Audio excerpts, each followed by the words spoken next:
Salut tout le monde, Maker Scott pour vous, deuxième partie de ma revue de l'Alphawise C10, sa petite CNC fraiseuse. Alors si vous n'avez pas vu la première vidéo, je vous invite à aller la regarder, sinon vous risquez d'être un petit peu perdu. Pour les autres, c'est par ici. Bien, alors avant de commencer, petit résumé. Dans la précédente vidéo, on a vu ce qu'était une CNC fraiseuse. On n'est pas rentré dans les détails, mais on a vu déjà comment ça fonctionnait, quels étaient les principes. Et ensuite, on a vu l'Alphawise C10 tel que présenté par le site Gearbest. Dans cette vidéo maintenant, on va voir déjà ce que contient ce carton, de quoi est composée cette machine un peu plus en détail donc, et les étapes principales du montage. Et ensuite, il nous restera une prochaine vidéo sur laquelle on fera un petit peu de partie logicielle et surtout quelques tests.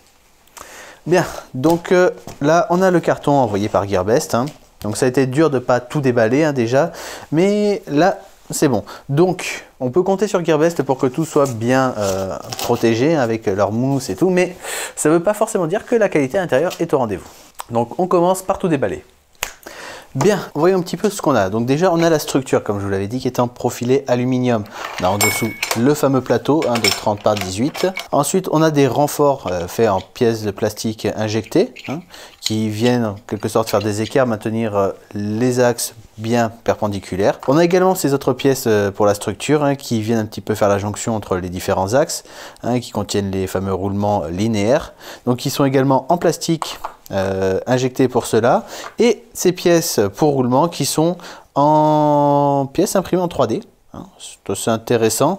Là on a encore des pièces pour la structure pour maintenir les tiges lisses bien droites, c'est de l'aluminium, et on a quelques équerres également en aluminium. Donc c'est assez intéressant de voir que c'est vraiment un mélange de différents matériaux. La structure principale est en profilé alu, on a des pièces de renfort et des pièces pour les roulements en plastique injecté, des pièces imprimées en 3D, des pièces... c'est un gros mélange. Alors je suppose que ces pièces sont spécifiques à cette machine et que les pièces en plastique injecté sont tout simplement des pièces standards, mais bon voilà, c'est comme ça. Ensuite, concernant les axes. Le guidage se fait sur des tiges lisses de ce style, comme sur pas mal d'imprimantes 3D pour les axes au moins Y et X.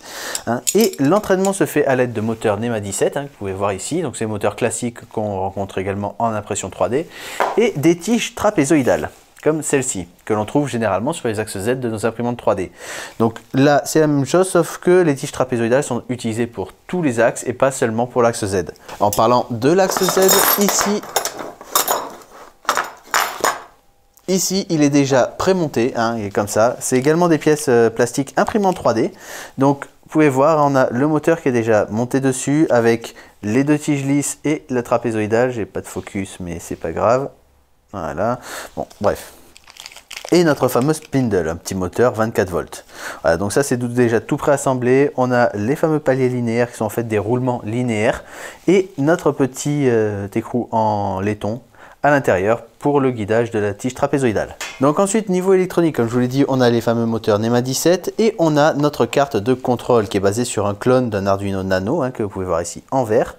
Et ensuite, on a tout le shield qui va autour avec 3 drivers pour les moteurs pas à pas, tous les connecteurs que l'on veut, également les connecteurs pour un laser ou pour notre spindle, ainsi bien sûr que des connecteurs supplémentaires, je pense, pour les capteurs de fin de course si on veut en rajouter. Quoique je ne suis pas sûr à 100%, c'était le cas sur l'image qui était montrée, si peut-être ici, voilà. Ici on doit pouvoir mettre des capteurs de fin de course. Parce que c'est pas exactement le même contrôleur que présenté sur la page Gearbest. Donc dommage, puisque sur l'autre c'était assez facile de savoir où est-ce qu'on pouvait tout brancher. Là c'est pas forcément le cas. Ça va demander un petit peu de recherche. Bref, donc notez, il y a un petit bouton on-off. C'est assez sympa, mais bon voilà. On a ensuite un petit peu de câble, une alimentation qui est une brique d'alimentation. Alors je sais pas à quoi sert ce truc. Je suppose que c'est pour régler le voltage, qui va de 12 à 24 volts. Je ne sais pas si c'est fait exprès ou si c'est juste le truc le moins cher qu'ils avaient trouvé. Mais comme le moteur fonctionne en 24 volts, je suppose que quand on utilise le moteur, il faut passer en 24. Et si on prend l'option laser, que je n'ai pas prise, on prend le 12. Alors justement, parlant de cette option laser, si je ne l'ai pas prise, comme je vous l'ai dit, c'est en partie à cause des axes. Surtout, système d'entraînement des axes avec des tiges trapézoïdales.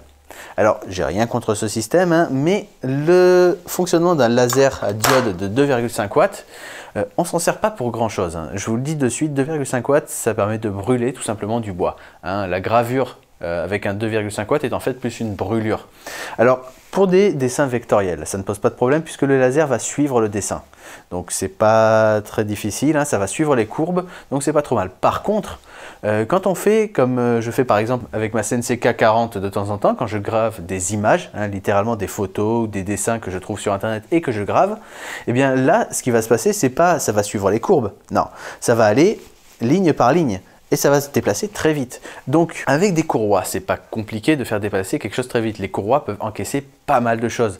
Par contre, sur des tiges trapézoïdales, hein, là, le moteur va devoir tourner déjà à une vitesse monstrueuse pour pouvoir faire se déplacer la tête rapidement. Hein, c'est déjà quelque chose. En plus, la tête est quand même assez lourde. Hein, c'est un morceau, voilà.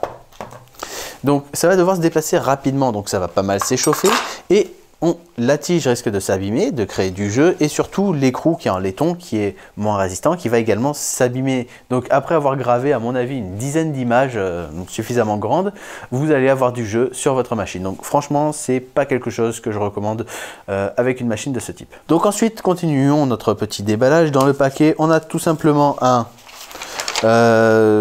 petite instruction pour comment utiliser le logiciel. Hein, voilà.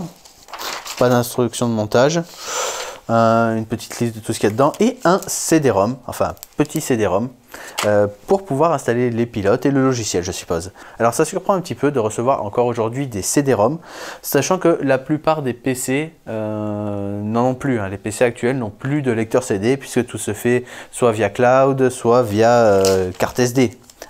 D'ailleurs, c'est assez marrant parce que quand j'ai reçu ça, je me suis dit pendant une seconde que mince, mon PC n'a pas de lecteur CD. Hein, et c'est la même réflexion que nous avait fait le fondateur de lesimprimantes3d.fr qui avait dû lui ressortir un lecteur CD externe pour pouvoir lire le CD-ROM. Alors moi ça va puisque je me suis rappelé que mes anciens PC portables ont tous des lecteurs CD. C'est quelque chose que je veux sur mes PC portables.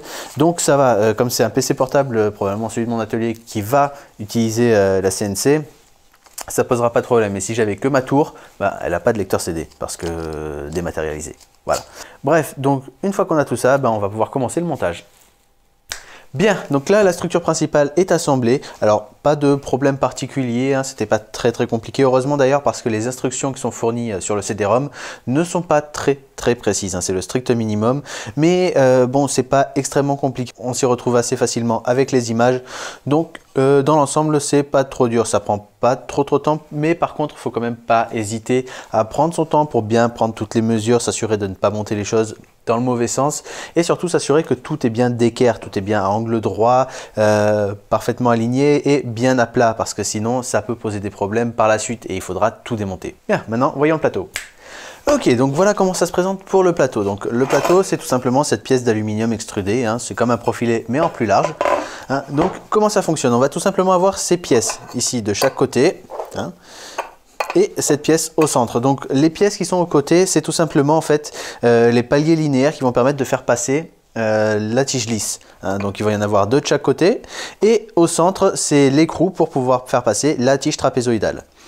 Donc là, vraiment très simple à assembler. Il faut juste vraiment faire attention à ce que ce soit tout bien aligné, hein, ici à cet endroit-là, pour s'assurer que la tige lisse passe sans problème et que le tout soit bien parallèle. Hein. Donc l'idée, c'est plutôt de s'aider d'une équerre pour pouvoir s'assurer que tout soit bien perpendiculaire à ça et bien aligné. Donc on assemble. Donc le plateau est assemblé. Donc encore une fois, rien de vraiment compliqué. Hein. C'est pas très long à faire. Juste, il faut encore une fois bien s'assurer que tout soit parfaitement aligné, hein, qu'il n'y ait pas de problème. Je me suis aidé d'une équerre, hein, tout simplement pour pouvoir m'assurer que tout soit assez perpendiculaire au plateau, hein, et surtout que tout soit bien parallèle entre eux. Hein, comme ça, les tiges lisses et la tige trapézoïdale seront toutes parallèles et glisseront sans problème, sachant qu'il y aura probablement quelques petits ajustements à faire une fois que le plateau sera installé sur la CNC. On continue. Voilà, donc le plateau est installé dessus, on a installé tout l'axe Y, donc encore une fois, rien de vraiment particulièrement compliqué, il faut juste prendre le temps de faire tous les ajustements. On voit bien que c'est un kit DIY puisqu'il n'y a absolument aucun marqueur qui peut nous dire où placer chacune de ces pièces. Hein, donc il faut vraiment y aller comme on veut, on peut les mettre super rapprochés, super éloignés. Le mieux c'est de les mettre à peu près comme ça, à chaque fois à 4-5 cm les unes des autres, pour s'assurer que le plateau soit bien droit en fait par rapport à l'axe. Hein, Si on les met trop rapprochés, on risque d'avoir des défauts qui n'apparaîtront pas et le plateau pourrait partir de biais. Donc là, rien de bien particulier sur ce montage, un peu de temps et c'est tout. Et maintenant qu'on a monté l'axe Y, le plateau, on peut monter les axes X et Z. Il faut les monter en même temps puisque l'axe Z, comme je vous le rappelle, est déjà pré-monté et il vient s'installer sur l'axe X. Axe X et Z monté. Encore une fois, rien de vraiment compliqué sur l'assemblage, c'est vraiment très basique, c'est exactement comme pour le plateau, en plus simple. Juste toujours bien faire attention à tout rendre bien parallèle et bien aligné au plateau. Ça devient un peu plus compliqué de devoir toujours tout bien aligner par rapport au plateau, par rapport à la structure, mais mis à part ça, franchement, il n'y a rien à dire. Maintenant, on installe la carte électronique. 4 vis, 4 entretoises et 4 écrous et c'est tout ce qu'il faut pour pouvoir monter la carte sur le cadre. Et maintenant, il ne reste plus qu'à tout câbler. Et voilà, tout est branché. C'était donc la dernière étape pour pouvoir monter l'AlphaWise C10 et maintenant il ne restera plus qu'à la tester. Bien, donc pour conclure sur le montage de l'AlphaWise C10, c'est vraiment pas très compliqué, j'ai mis 2h30 à peu près pour tout faire, sachant que j'avais la caméra au milieu, que j'ai fait des pauses, ce genre de choses. Donc franchement, c'est à la portée de n'importe qui. Alors c'est sûr, j'ai déjà monté plusieurs kits de ce genre, pas forcément des CNC, mais d'autres kits, donc j'ai un petit peu d'expérience. Mais vraiment, le design étant particulièrement basique au final, ça aide. Il n'y a pas vraiment de pièges ou de choses à vraiment connaître pour pouvoir tout monter. Comme je vous l'ai dit, à chaque fois, il faut juste bien prendre son temps pour s'assurer que tout soit bien parallèle, tout soit bien d'équerre pour être sûr de ne pas avoir de problème. Parce que là, je sais déjà que je vais avoir probablement quelques petits ajustements à faire une fois que j'aurai commencé à l'utiliser. Alors, quelques défauts quand même que j'ai pu noter sur ce kit, sur ce montage. Déjà, la notice qui est fournie dans le CD-ROM qui est vraiment très limitée. Très basique, très peu d'informations, c'est juste le strict minimum, quelques images, quelques instructions, mais vraiment ça reste au minimum. Alors heureusement que, comme je vous l'ai dit, le kit est très basique et que donc c'est assez simple de s'y repérer avec les images et les photos, mais si on ne s'y connaît vraiment pas, ça peut poser certains problèmes à certains moments. Ensuite, le kit, comme je vous l'ai dit, étant particulièrement basique, il n'y a aucune instruction sur comment placer correctement ces différentes pièces. Ici, il n'y a pas de marquage ou quoi que ce soit qui nous permettrait d'aligner beaucoup plus facilement les pièces. Là, c'est vraiment laissé à notre regard. Du coup, on peut avoir du mal à tout régler correctement parallèle, tout bien perpendiculaire. Donc c'est également un problème. Des trous sur les profilés avec des vis qui viennent se mettre directement dans ces pièces nous aurait permis de pouvoir tout aligner beaucoup plus facilement. Là, c'est un petit peu galère et ça va nécessiter quelques ajustements. On notera également que les instructions pour tout brancher ne sont d'aucune utilité, étant donné que la carte présentée sur les instructions n'est pas du tout la même carte que celle qu'il y a sur cette petite machine. Alors heureusement que tout est écrit sur la carte, mis à part où connecter le moteur. Mais ça, c'est pas bien grave, on trouvera. Mais franchement, c'est un petit peu dommage. Ils ont dû changer la carte plusieurs fois selon les modèles. Et au final, on se retrouve avec une carte qui n'est pas forcément la même que sur l'instruction. Et ça, c'est vraiment dommage parce que c'est la partie la plus compliquée pour les personnes qui n'ont jamais utilisé de CNC. Et c'est vraiment dommage que ce soit parti comme ça. Bien, donc c'est tout pour la partie déballage et montage de l'AlphaWise C10 et il nous reste juste à voir dans la prochaine vidéo la partie logicielle et surtout les tests de cette machine, voir ce qu'elle peut faire, ce qu'elle peut graver et ce qu'elle peut découper.